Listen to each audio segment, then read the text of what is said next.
देखिए आज जो है बिहार लाइब्रेरियन वैकेंसी 2025 के लिए संभावित सिलेबस में हम यूनिट 2 के अंतर्गत हम एक महत्वपूर्ण टॉपिक के बारे में चर्चा करते हैं जिसका नाम है आरडीए। तो आरडीए के सबसे पहले हम फुल फॉर्म देखेंगे। रिसोर्स डिस्क्रिप्शन एंड एसेस होता है इसका फुल फॉर्म। और देखिए अब देखिए जून 2010 में ALA और यानी प्लस CLIP स्लिप के सहयोग से इसका निर्माण किया गया। अब देखिए ALA क्या है, तो ALA के बारे में जानना चाहिए। ALA क्या होता है? एल अमेरिकन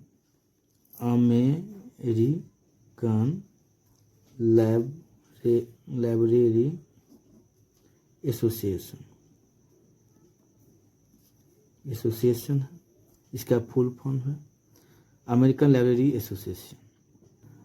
संग्रहालयों और अभिलेखागार जैसे पुस्तकालयों और अन्य सांस्कृतिक संगठनों द्वारा उपयोग के लिए आरडीए यानी एंग्लो अमेरिकन कैटलॉगिंग रूल्स दूसरा संस्करण जो है AACR का उत्तराधिकार है। यानी उत्तराधिकार मतलब क्या हुआ, AACR के बाद जो है आरडीए का विकास हुआ। अब देखिए आरडीए से संबंधित थोड़ा एक दो और फैक्ट देख लेते हैं। जैसे आरडीए में पूछा जाता है, जो आरडीए में खंड कितना है, तो खंड हो गया आपको 10 रहता है। ऐसा ही पूछा जाता है अध्याय कितना रहता है, तो याद रखिए अध्याय रहते 37 रहता है। परिशिष्ट कितना रहता है, तो 13 रहता है। तो परिशिष्ट लिख देते हैं, याद रखिएगा। जैसे परिशिष्ट रहता है आपको 13 है। शब्दकोश कितना है, तो शब्दकोश आपको 1 है। इंडेक्स कितना है, तो इंडेक्स आपको यह भी 1 है। तो ये सब याद रखना है, ये सब बहुत ही महत्वपूर्ण फैक्ट है आरडीए के संदर्भ में। और थोड़ा और इससे पर देखिए आरडीए एक ऑनलाइन वेब आधारित उत्पाद के रूप में उपलब्ध है। इसे आरडीए टूल किट कहा जाता है। ये सब थोड़ा एक्स्ट्रा फैक्ट है, सो आप लोग याद रखिएगा। इस वीडियो के बार बार देखिए, तब आप लोग के दिमाग में बैठ जाएगा। धन्यवाद। थोड़ा और देख लेते हैं इसमें कुछ महत्वपूर्ण फैक्ट को, जिसमें आरडीए टूल किट या आरडीए निर्देशों की प्रिंट प्रतियां भी खरीद के लिए उपलब्ध है। और आरडीए टूल किट की वार्षिक सदस्यता लागत जो है 195 रहता है, 195 रुपया है। ये याद रखिए, यह एक बहुत ही महत्वपूर्ण फैक्ट है।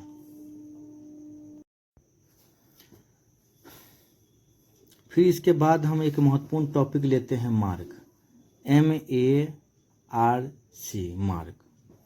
तो मार्क लेते हैं, तो मार्क के सबसे पहले इसका फुल फॉर्म देखेंगे, मशीन रीडेबल कैटलॉग। ये बहुत ही महत्वपूर्ण फैक्ट है, बहुत ही एग्जाम में पूछा गया। जैसे राजस्थान लाइब्रेरी 3rd ग्रेड में पूछा गया है, जैसे रेलवे लाइब्रेरी में पूछा गया है, UGC नेट में पूछा गया है, इसरो लाइब्रेरियन में पूछा गया है, ETC।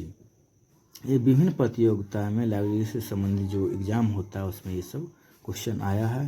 इसमें सबसे पहला क्वेश्चन रहता है मार्क का फुल फॉर्म क्या है, मार्क का फुल फॉर्म क्या है, ये पूछा जाएगा। तो इसमें जवाब दे देंगे मशीन रीडेबल कैटलॉगिंग होता है। अब देखिए इसके बारे में देखिए क्या होता है। यह क्या है, मार्क है पुस्तकों की सूची को पढ़ने का एक डिजिटल स्वरूप। डिजिटल रूप में जो हम पुस्तक को जो पढ़ते हैं वही फॉर्म, वही रूप ही मार्क कहलाता है। ये बहुत ही महत्वपूर्ण है। ये डिजिटल इंडिया में, ये डिजिटल युग में यह एक बहुत ही महत्वपूर्ण है। इसके बारे में जानकारी प्राप्त करना।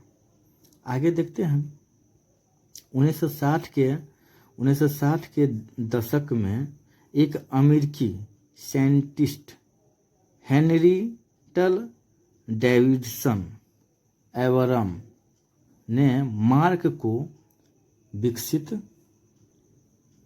कौन बोला चल रहा है, यानी अमेरिकी साइंटिस्ट हेनरिटल डेविडसन एवरम ने मार्क को विकसित किया। इसका निर्माण लाइब्रेरी ऑफ कांग्रेस ने किया था। यह एक महत्वपूर्ण पॉइंट है। आगे हम देखते हैं मार्क 1 फर्स्ट एडिशन 1966 में आया था।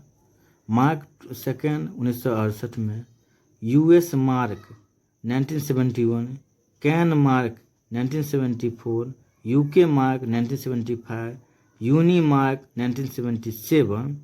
और देखिए बहुत ही महत्वपूर्ण पॉइंट बताने जा रहे हैं, ये बहुत ही महत्वपूर्ण है, इसको याद रखना बहुत ही जरूरी है। देखिए इसके बारे में बताते हैं। US mark plus can mark ये दोनों मिलकर एक 1999 ईस्वी में 1999 में मार्क इसमें मार्क क्या बनाए, MARC मार्क 21 बनाए, यानी मार्क 21 का निर्माण किए। यह एक ही महत्वपूर्ण पॉइंट है। इट इज इम्पोर्टेंट फैक्ट, बहुत ही इम्पोर्टेंट है। जो मार्क 21 का निर्माण कब हुआ, तो 1919 में हुआ।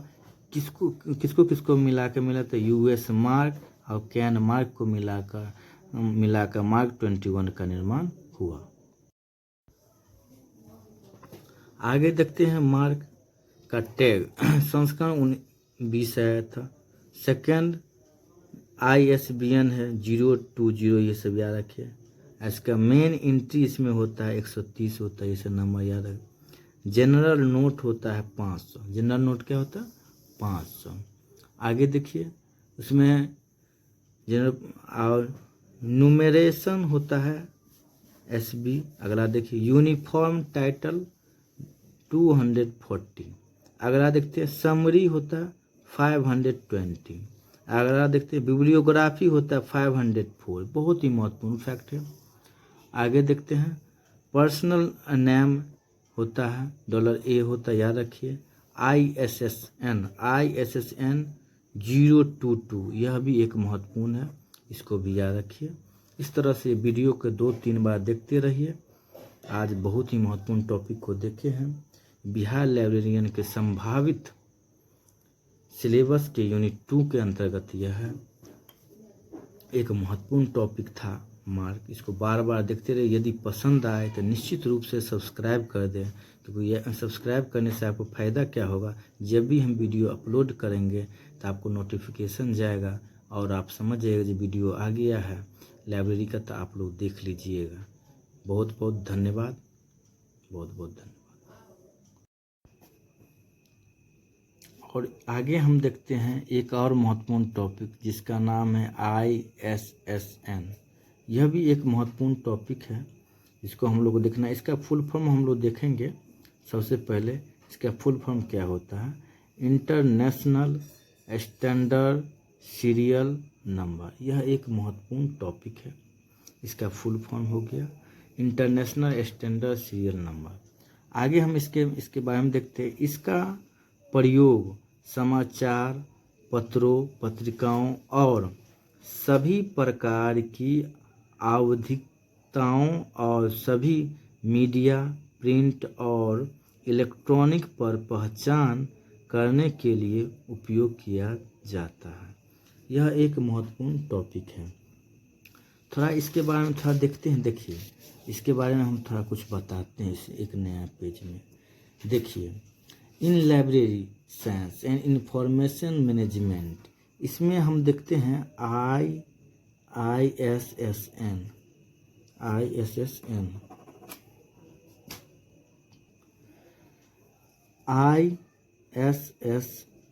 पर हम चर्चा करते हैं।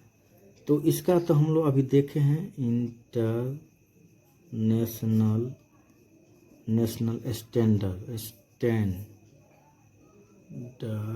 Standard serial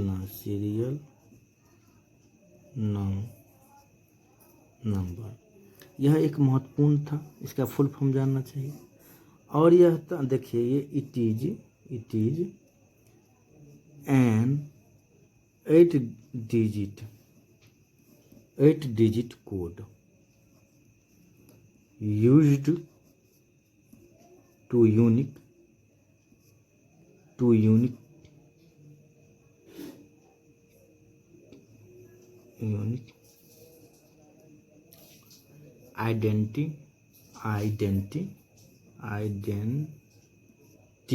identify serial.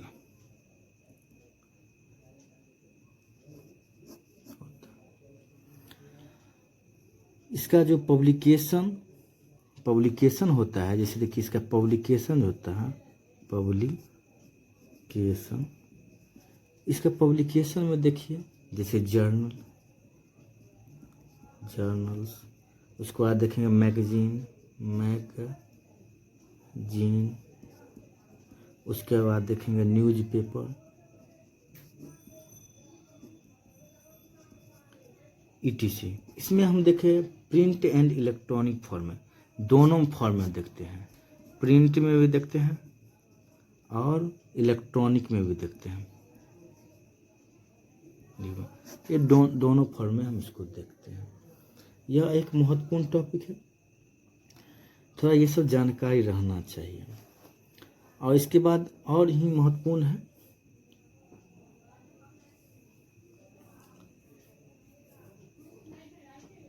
थोड़ा हिंदी में समझे इसका, जैसे अंतर्राष्ट्रीय मानक सीरियल नंबर होता है, ये भी थोड़ा जानकारी रहना चाहिए। जैसे इसका होता है अंतर्राष्ट्रीय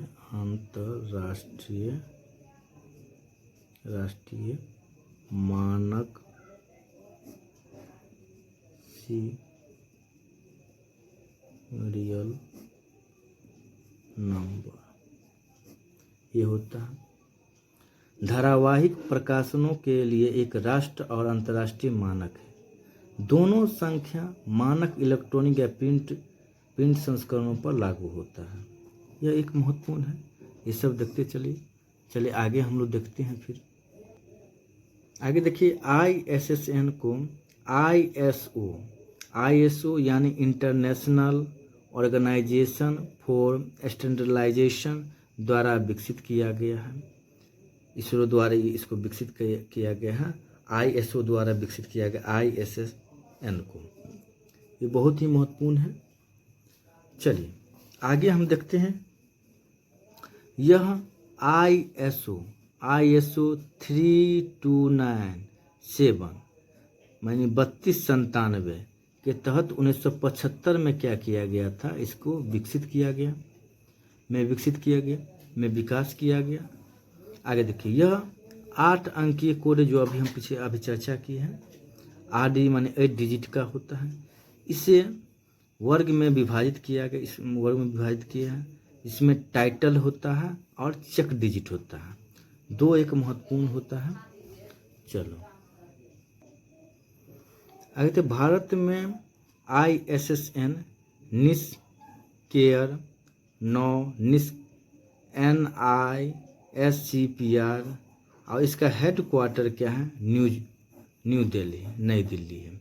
ये भी द्वारा विकसित इसको किया गया।